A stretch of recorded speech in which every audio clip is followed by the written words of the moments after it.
Okay, two things I want you to notice about this chromatic chart that we just put together.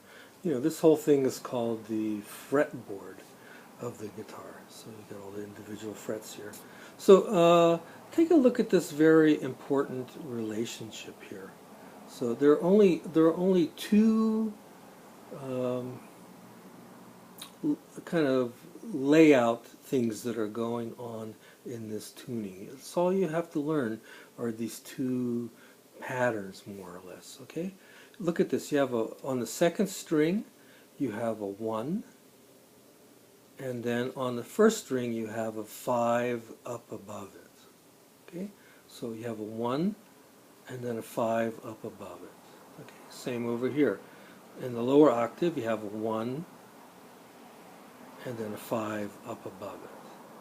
The other relationship you have, and of course now remember,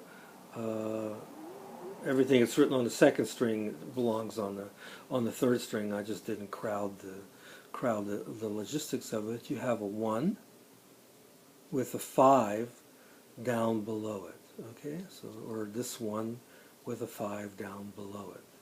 So these are the only two games, and this is what it looks like. So this is an important chart for you to write down.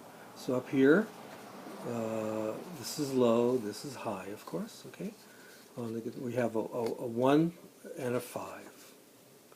So this is the main thing that you will be learning in this tuning, is just this little information is what you need to play this guitar. Okay, a 1 and a 5. Down over here, we have a 1 with a 5 underneath it. Okay, this is low, this is high. So there's a 5 underneath the 1. So write down these charts as best you can. The other thing I want to remind you is that, you know, in the chromatic scale naming, something like a flat 2 is also a sharp 1. Okay, that's important to know. A flat 5 is also a sharp 4. So, you know, though I'm predominantly using flat names here, I could just as equally be using sharp names. And the main secret behind all of this is if you start naming the notes with the flat names, you try to stay consistent throughout the rest of the piece of music. Where you have a choice of a sharp or a flat, you would continue to use a flat. If you started out naming things with sharp, then when you had other notes coming in that were sharp, you would use them instead of using the flat names. There are exceptions to this rule, and they'll come up in different pieces of music, so not to worry about it.